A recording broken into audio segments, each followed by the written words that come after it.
It is Locked On Jazz for the 23rd of December. So, what are your Christmas plans? We'll dig into that.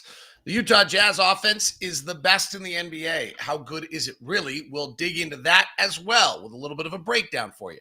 It's all coming up on today's edition of Locked On Jazz.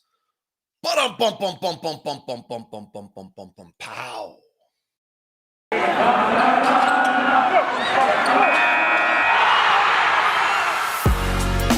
You are Locked On Jazz, your daily podcast on the Utah Jazz. Part of the Locked On Podcast Network, your team every day. Hi, I'm David Locke, radio voice of the Utah Jazz, Jazz NBA insider. This is Locked On Jazz, your daily podcast on the Utah Jazz, giving you insight, expertise, geeky numbers, and hopefully making it way better to be a Jazz fan each and every day. Thank you very much for making Locked On Jazz your first listen of every day. Hit subscribe right there as well, and hit the bell, and then you know that's coming to you also. Special hello to Ray, and Ray, who's listening later in the day, thinking I'm talking about Ray then. Sorry, I caught that on my mentions. It was kind of funny. Thought it was cool. Also, special happy holidays to Lee and Drew and Cooper and Taylor and Tyler and Andrew and Frank and Lacey and Marty, who've all stopped by to say good morning. We're not in the van today. We're not in the van down by the river. That is my new version of a day. I started this last year. Didn't ever try to go live on YouTube. Did some shows out of there.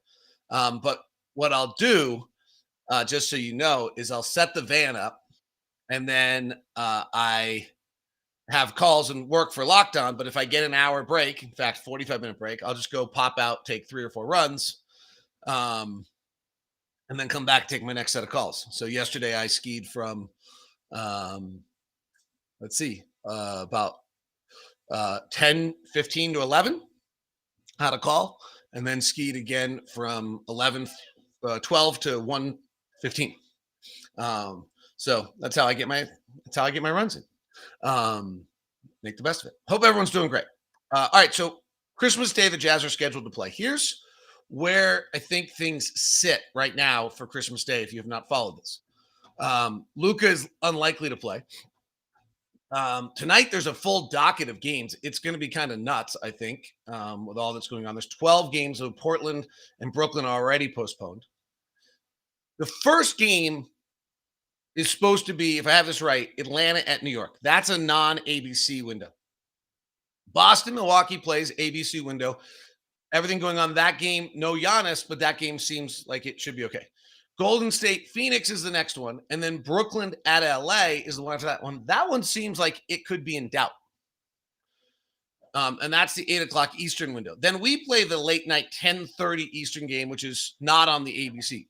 The NBA has got to fill the ABC windows. That's just has to happen.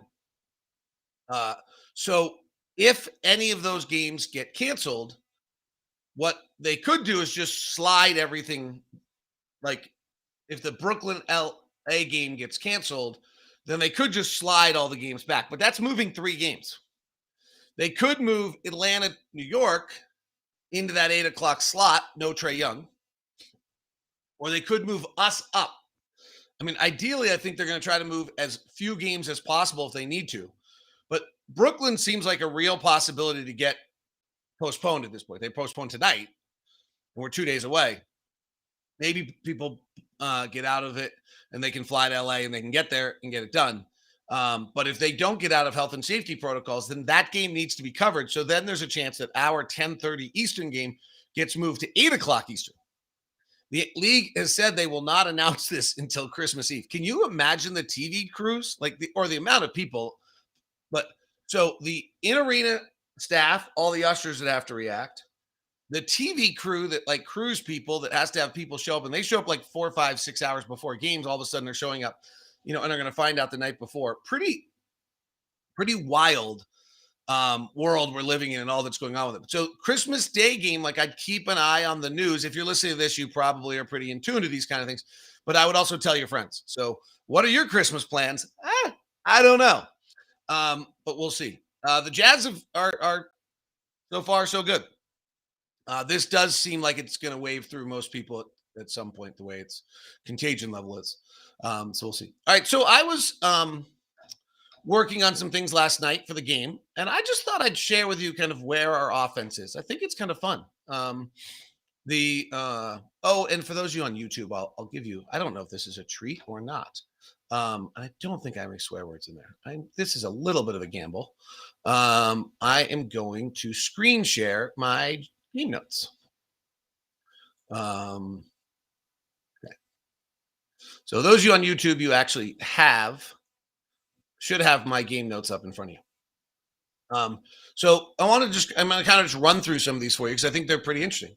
So our offense is number one in the league at 118.3. The next closest in the league is 113.8. This is after we're coming off our two worst offensive games of the year. Our effective field goal percentage is the third best of all time. Effective field goal percentage weighs 3-point shooting and gives you a chance, basically so if you hit 3 threes in 10 shots, you've just scored 9 points. Your effective field goal percentage is 45%, whereas your field goal percentage would be 30%. And so it weighs the fact that the 3-pointer weighs more. Our effective field goal percentage is the third best of all time. So we're the third best shooting team ever in NBA history. The Brooklyn Nets of last year and the 16-17 Golden State Warriors. We make the third most threes of all time, last year's Jazz team and the Houston Rockets of a few years ago.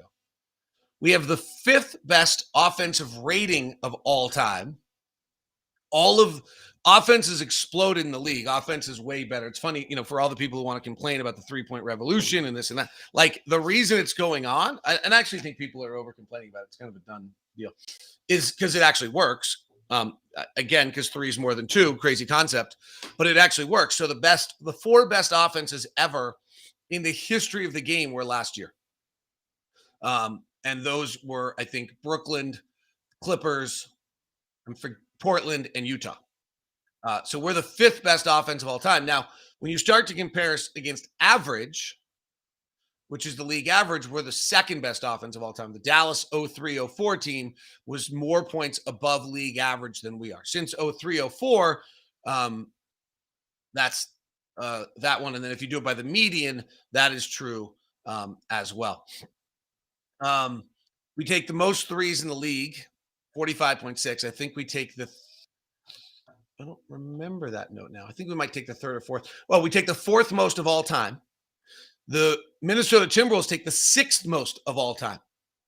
So tonight we have the 4th most amount of threes of all time against the 6th most amount of threes of all time. What's really the key to our offense is that we have the number 1 shooting rim team in the league. It's 71%. So part of that's obviously Rudy and Hassan, but it's also like Royce O'Neal shooting well. Our short mid-range shot, we're number 1 in the league at 46%. It's interesting, like you get all excited because we're number 1 in the league. So we're the best shooting floater team in the league at 46%. Just to kind of understand why we want to shoot so many threes, that's a 30% 3-point shot, 31. So if we shoot 31% from 3, it has the same points per shot as what we shoot at the floater, and we're the best shooting floater team in the league. So that's why we want to take the least amount. We take the 4th fewest non-restricted area 2s and the fewest long 2s in the league. And we take the most off the bounce 3s in the league, which prevent us from taking those floaters. So that's kind of a good little breakdown of where we are offensively. We'll look at Donovan and Rudy here in a second, and then we'll look at our transition offense as well in what it does. Today's show is brought to you by our friends over at grip6.com. I hope you pulled the trigger for a Grip 6 belt for the holidays. 25% off all belts right now is better than any promo code I can get you, so go ahead and do it at HD25. They have a bunch of other things, great deals out there if you want to get them for people and send them to them. Maybe they'll be a day or two late. I don't know. Maybe you can stop by the factory in Murray and save yourself. They have the pack ankle crew and boot sock, which is kind of cool. I like their socks a lot. They also have a special candy cane forest belt buckle right now, if you want. And they have some new, the Mission Oak and the Narrow Chrome. I've told you before, honeycomb is the most often worn one I have, as well as the Ninja belt. And then there's the super nice ones that I love, which are my are the what is it called? What is it called? Carbon. The Carbon Fiber series is nice. So the three most common I have is the Conservation series, which has the honeycomb, the really nice one, which is the Carbon Fiber one. That's a little more pricey. And then I have the Craftsman wood, and all three are perfect. Love it. Love my Grip 6 belts. Go check it out at grip6.com. Promo code's Locked On, or if you can just tell them you heard it from Locked On, that would be great because of the fact that the promo code's better, and I'd rather have you get a better one. Today's show is brought to you by Truebill, the new app that saves you money by helping you identify and stop paying for subscriptions you don't want or need, or even negotiate better deals for those the ones that you keep. I've got Truebill and I'm liking it. It keeps an eye on everything that's going on, as well as this. I mean, the great value is that they're saving people over $720 a year with Truebill, because companies make subscriptions hard to cancel, and Truebill makes it incredibly simple. Just link your accounts. Truebill will cancel your unwanted subscriptions in one tap. So your Truebill concierge is there when you need them to cancel unwanted subscriptions, and you don't have to. Don't fall for subscription scams. Start canceling today at Truebill.com/LockedOnNBA. That's Truebill.com/LockedOnNBA. It could save you thousands a year. Truebill.com/LockedOnNBA. I would tell you there's also a bunch of other pieces of value to that as well. All right, so Donovan and Rudy keep getting better. Donovan is the number 2 pick and roll guard in the NBA right now. Drew Holiday has jumped ahead of him at 1.08. Drew Holiday, Donovan Mitchell, LeBron James, Trae Young, and Mike Conley are the top 5 pick and roll guards in the NBA. So we have 2 of the top 5 pick and roll guards in the NBA. It's why people switch against us, because if you don't, you end up playing pick and roll, and we end up throttling you. He's the second best in the last 5 years. Here's the 5-year progression of Donovan Mitchell in the pick and roll. This is pretty awesome. And I know these are a lot of numbers, and I will try to say them slowly or have them at least put in some sort of context. 0.92 his rookie year and 0.91 his second year. So 0.9 is not great. 1.04 is really good. He jumped to 7th in the NBA his third year. He went to 1.07 his next year. He stayed at 7th. And this year he's at 1.08. He was at 1.11 earlier this year.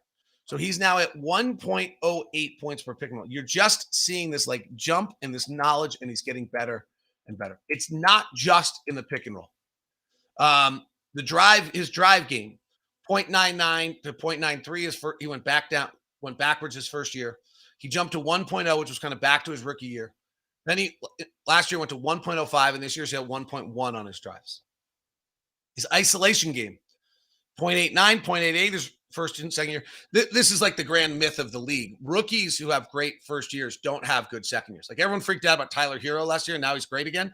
Like, it doesn't work that way. If you have a good first year as a rookie, you actually don't get better your second year. You get better your third year. Guys who get better in their second year get better because they were bad their first year. Isolation, he was at 0.89 2 years in a row. Then he went to 0.96. Last year was unbelievable, 1.1. This year he's down to 0.95 again. Let's see. We'll play this one out. See how it goes. For Rudy, this is some incredible stuff on Rudy. And then I'll get into the essence of what our offense does. That's pretty interesting. So Rudy runs the most picks. The Jazz run the most picks. Rudy has run 1,410 picks this year. 1,410. The next closest in the league is Domantas Sabonis at 1,139. And there's only 2 guys in the entire league over 1,000. So he's run 1,400. There's only 2 guys in the league over 1,000. He's the 4th best in the NBA right now at 1.05. The best is LaMarcus Aldridge with Kevin Durant, John Collins with Trae Young, Giannis Antetokounmpo with Drew Holiday, maybe because of Giannis, and then Rudy, and then interestingly enough, Cody Zeller, who I've always liked, but that's a little wild. Hassan Whiteside, by the way, has run 545 picks. He's the 9th best in the NBA. Okay. These are geeky numbers. I hope it's all right. I was just thought it would be kind of fun to dig in. This is kind of what I prep, and we haven't played in a few days. And I thought it'd be an interesting way. This is the last piece. Now I'll get to some of your questions. We've had great questions this week. And then I want to share these 2 notes. And you see me, my transition defense is bad. So there's a critical note. It happens. This is my game notes, by the way, for a given night. So this is just kind of what I have. I haven't done our last 5 games, but those are some trends.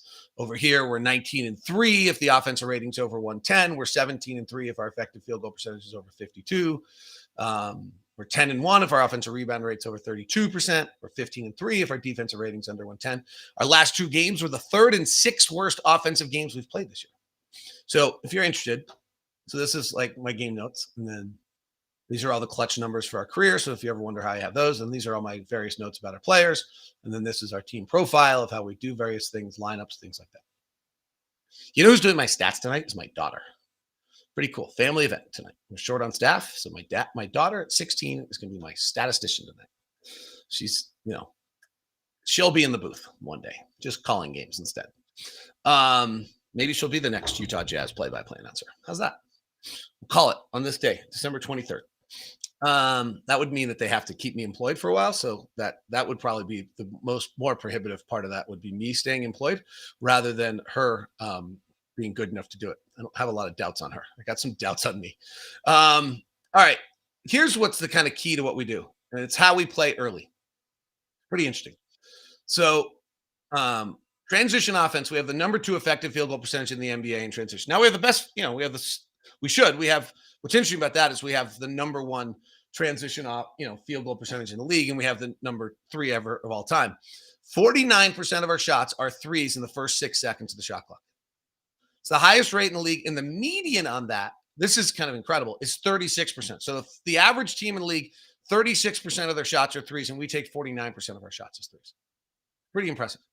15% of those are corner threes, highest rate, median 7. So 2 times as much as everyone else. We do it 13 times a game, which ranked 17th. It would be nice if we could get that number up a little bit. But it's not that big a deal, and I'll show you why in a minute. But it would be nice if we could get that number up a little bit. 42% we make 42% of those threes. So it's about 2.7 bogey threes. You think about it, a game. The crazy one is we're doing that while Jordan's 8 of 36 on these. I think I updated that. This right here might not be updated. Kind of my instinct is I did not update that last night. I updated the next one because I said I wasn't going to use that. So ignore those numbers. They were right at some point. They just might not be accurate right now if you're watching on YouTube. If you take the shot clock and divide it into 3 segments, so 16 to 24, first 8 seconds of the clock, we average 1.09 points per shot, and we're the 6th best team in the league. We take 22 shots a game in that. In the middle of the shot clock, we're the best in the league at 1.07. So it's not a huge difference. Like if we don't get an early look, it's not the end of the world. So honestly, some of the shots Jordan's taking where it's just like crazy forced up, but you maybe wish he would pull that back a little, but him pulling that back then kind of blows the whole vibe of the team on that. But from a pure statistical standpoint, you'll see why here in a second. It might be a great because we're so good. Now, when we get in the bottom 8 seconds of the shot clock, we're not as good. We're the 3rd best team in the league, but the league's not as good. We're at 0.96 points per possession. So first 8 seconds of the shot clock, we're 6th best in the league at 1.09. Middle 8 seconds of the shot clock, first 8 seconds of the shot clock, sorry. Middle 8 seconds of the shot clock, we're at 1.07. Pretty close. Like if we're at 1.07, 1.0, and then in the bottom 8 seconds of the shot clock, we're at 1.08. Now, some of this doesn't have offensive rebounds and putbacks and free throws. So if you're wondering why is our offensive rating higher than this? That's why. So that's okay. So there we go on that. So in the first third of the shot clock, which is really where Quinn wants us to play and push ahead and pass and play fast, and we don't really do it that much. We do it the dead average in the league. Our amount of shots we take or possessions we use in the first is 15th in the league. We're number 2 points per chance in that, so we're good. We're number 1 overall, but we're pretty good at it. We take 54% of those shots as threes. Crazy number. The next closest is Miami at 45%. So 9 percentage points higher than anyone's. And the league average is 38%. So in the first 8 seconds of shot clock, the league average is 38% of shots are threes, and we're taking 54, and we make 40% of them. That's why. Donovan's 36 of 99, which is about 37%. Boyan is 28 of 66, which is high 40s. Jordan's only 25% on those right now. That'll come back up. Royce is about 50%. Mike Conley is 3% on early threes on the shot clock. Crazy. Joe Ingles is actually off a little bit. He's 15 of 35. Actually, 15 of 35 is pretty good for Joe. I thought it was 15 of 45. So that's it. Final note on this, then I'll grab some of your questions, is transition defense. This is really where we've got to get better. Our transition defense is in the first 8 seconds of the shot clock is an issue. And I'll talk about it when we come back. Minnesota likes to get out and run, so I'll preview the Timberwolves a little bit, though they aren't going to run as much because they don't have Anthony Edwards because he's in health and safety protocols. So I'll preview the Timberwolves and I'll take your questions as we continue here today on Locked On Jazz. Today's show is brought to you by Boost Mobile. You listen to podcasts for the power of knowledge. God, I hope you do. Gosh, I hope you do, because I've just inundated you with so much junk today. Hopefully you've gotten a little smarter and enjoyed being a Jazz fan more because of it. But like, this is the power of gunk. The switch to Boost Mobile for the power of saving money, and podcast for the power of knowledge. All right, they will save you money. I will just give you gunk.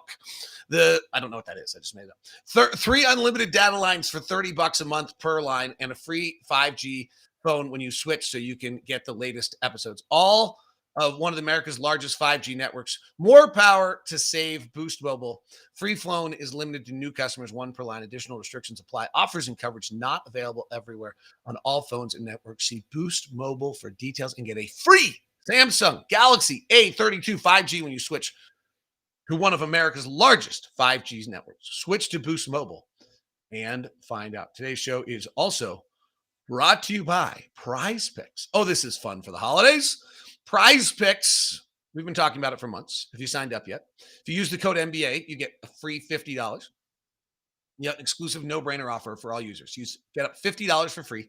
If a player in your first Prize Pick enters scores a single point, you must use the promo code NBA. That's right. This exclusive offer, available to Locked On only. Use the promo code NBA. Prize Picks is the best NBA DFS prop game on the market. Prize Picks offers more NBA props than any other DFS prop operator and offers all the superstar players as well as bench players, only recording a handful of minutes each game. Prize Picks offers any prop you can think of, from points, assists, rebounds, threes made, etc. So have fun with it and do it. You can actually mix and match football as well as you can mix and match the NBA. Go to prizepicks.com and go to our app store, download the app. All the users that deposit, use the promo code NBA, will get a $50. Your first Prize Picks enters a score, single point. That's right. All you have to do, get a single point, get $50 free for your Prize Pick entry. Prize Picks is daily fantasy made easy. Frankly, if you can't get a single point, you probably don't. All right, so last thing here, the Jazz transition defense. And if we can get someone to the bottom last 8 seconds of shot clock, it's 0.85 points per shot. 0.85, great. If they're in the middle of the shot clock, it's 0.95 points per shot. If it's the first 8 seconds of the shot clock, it's 1.1. So we go from like 0.1 better then to 0.3. Like, 1.1 is bad. So in the first 8 seconds of the shot clock, we're 27th in the league defensively, and teams average 1.1 points per shot.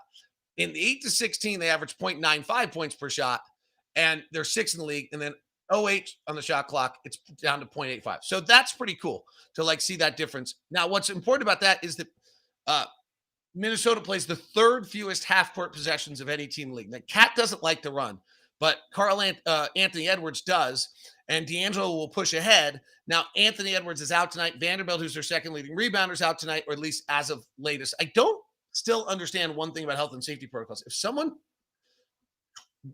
goes twice, 2 negatives, they can come back. So if they're listed as out last night, couldn't they get 2 negatives and be back today? So I always am a little hesitant to not prep these players.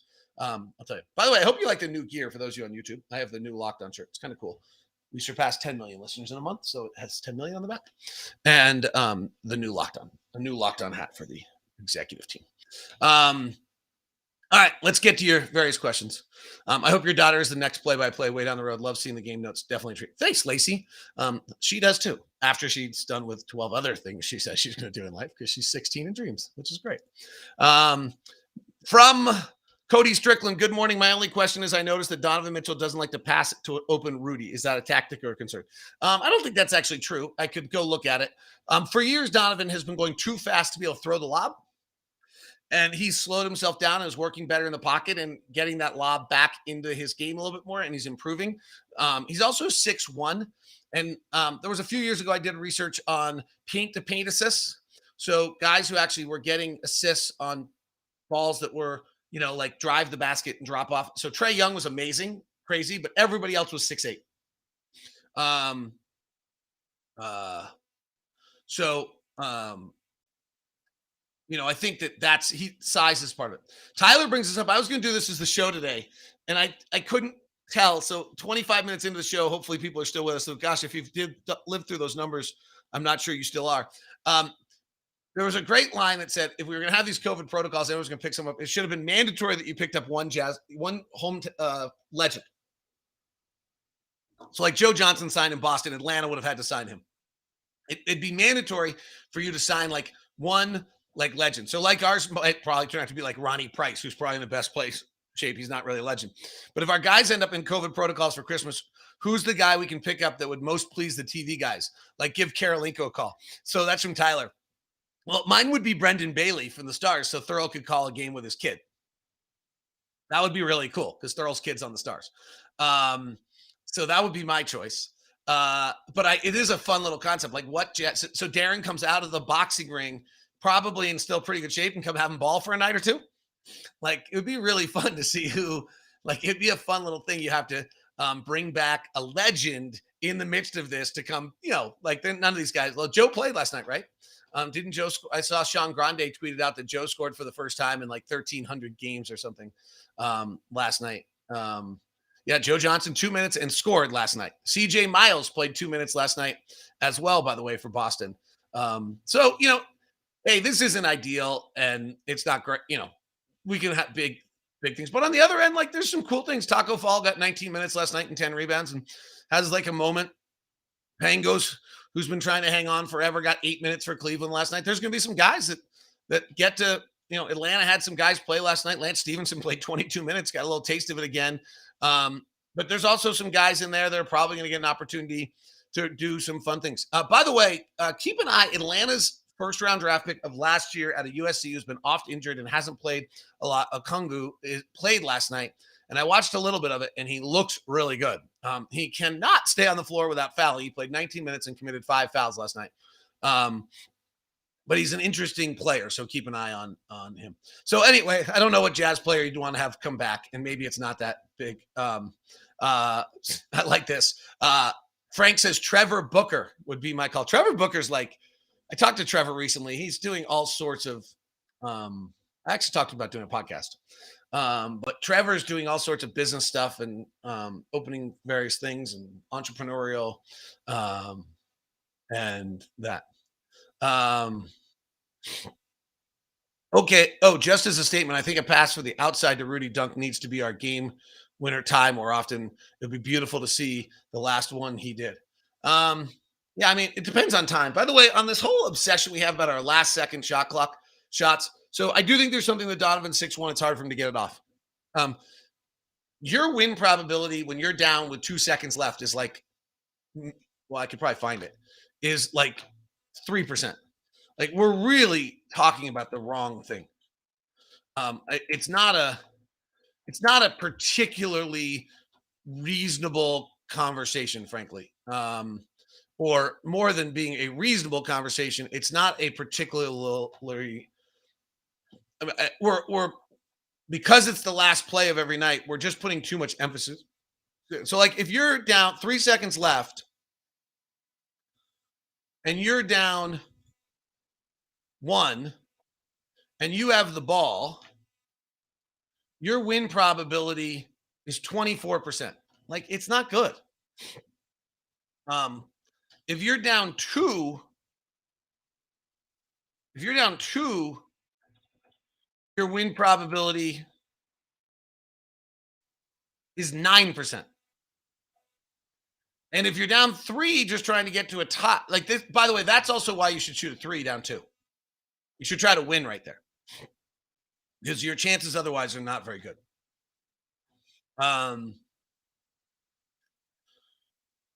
Do the Jazz do daily tests for COVID? Seems like if some of these teams had identified these affected early, it wouldn't be so devastating for the whole team. Yeah, I mean, or if we didn't test, right? Like, I mean, it depends your point of view.